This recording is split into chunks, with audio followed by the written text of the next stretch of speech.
Adrienne Hlavati and Brianna Velazquez are joining us tonight from the Mental Health Cooperative, and having a great conversation with them, particularly about the holidays and dealing with mental health. Ladies, we have one more segment here. I want to talk about grief specifically when it comes to the holidays, and whether you have lost somebody recently or it has been in the past year, or maybe it doesn't even have to deal with a death, but you are feeling grief. What can people do, and what should they know about that feeling? Adrienne, do you want to start? Yeah, absolutely. I think first, just normalizing grief, that grief is part of the human experience, and that it's okay to be mad, to be sad, to be angry, to have a whole range of emotions, and that's very, very normal. And also to look to, I spoke a little bit earlier about, finding other people that you can connect with that maybe have experienced something similar, or maybe can relate to what you're going through.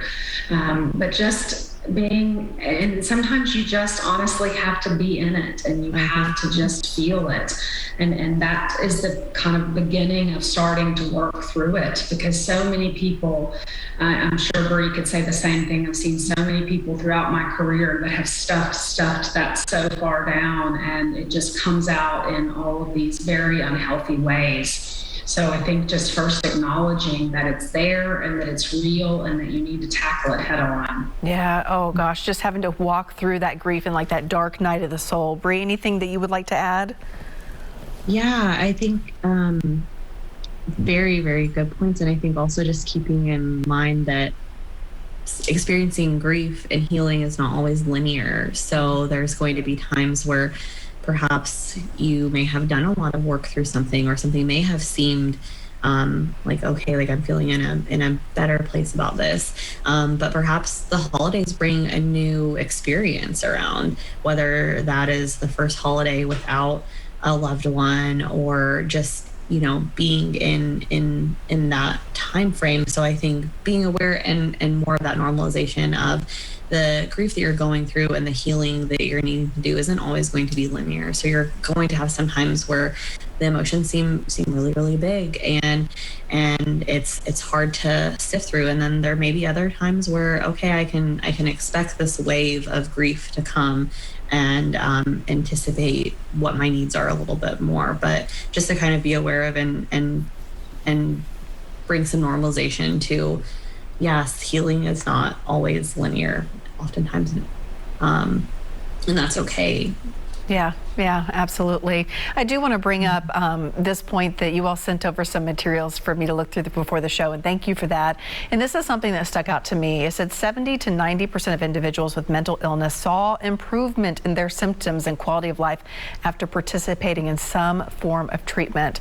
And that gave me such hope that number is so high. And I hope it gives other people hope that if you cross that threshold and you seek help and accept help, that there is hope for better days ahead.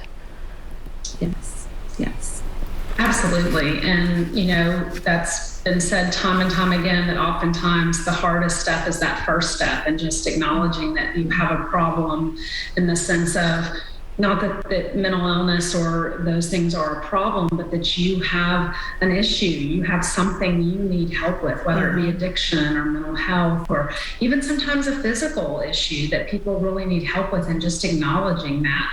And absolutely, we see that as well. We see people that we've treated that come back and share their success stories with us, and let us know that we were there for them when no one else was. And oftentimes it was a place to stay for the night. Sometimes it was a warm meal. Sometimes it was a person that would just listen to you and treated you like a human being.